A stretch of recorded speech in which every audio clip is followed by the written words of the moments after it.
My name is Justin Meerman. I did my ethics presentation on the Marlboro Man.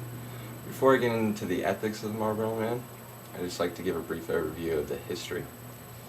Before the Marlboro Man was released in 1954, filtered cigarettes, were considered very feminine.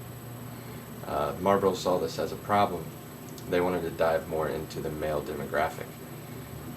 Their solution was creating the Marlboro Man. He was a rugged, masculine cowboy which appealed very much to males, so much that between 1954 and 1956, after his release, their sales increased by 300%.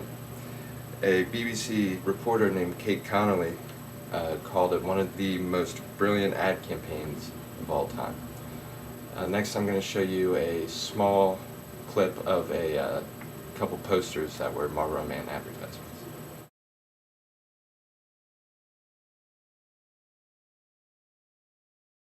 Next, I'd like to go over some ethical themes. The first would be deception and dishonesty. This is when a campaign is misleading to a consumer. It also happens if the possible harm can happen to a consumer by purchasing that product or service. The next would be consumers are limited information processors. This means that consumers are only discriminatory on the information that are provided to them through the company that is marketing their product. We base the information on other ads from other products in the same area, and that's how we pick which product we're going to go with.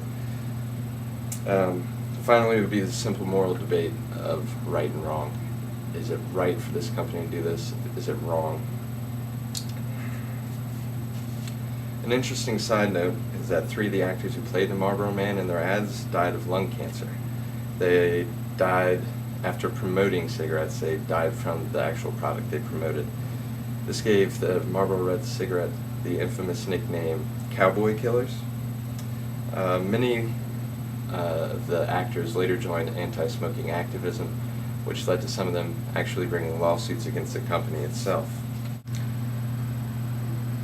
Moving on to the main goal of my presentation here, I'm going to get to the ethical dilemma. Straight to the point, Marlboro knowingly marketed harmful products to consumers when they're completely aware of the adverse health effects without notifying the consumers whatsoever.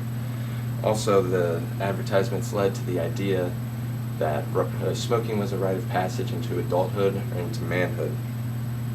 This was increasingly bad because it marketed towards the youth. Finally, smoking was celebrated and glorified through these ads, this falls under that deceptive and misleading area. Next, I want to talk about the decline of the Marlboro Man. He's no longer here in the U.S. with us. He exited in 1999. This was surrounded by multiple factors. One would be the infamous nickname the Cowboy Killers brought a lot of negative attention.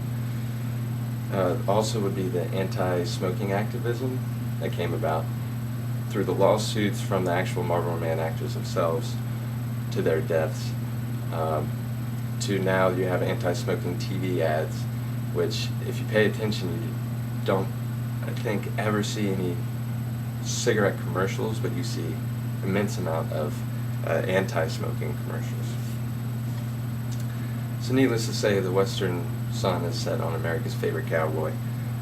In most locations, all except for Japan, believe it or not, that's pretty much the only spot now that he is still very popular, mostly on cigarette vending machines.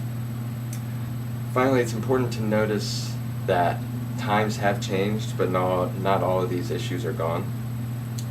Youth-directed marketing is still a big issue, and it still happens quite a lot and works quite a lot in the tobacco industry, even though all these health problems and health issues are in the public spotlight. Conclusively, questionable marketing is still around in the tobacco industry, and it has not yet been eradicated. There have been multiple groups taking multiple steps to try and get this taken care of, but this is one ethical dilemma that we haven't seen the end of yet.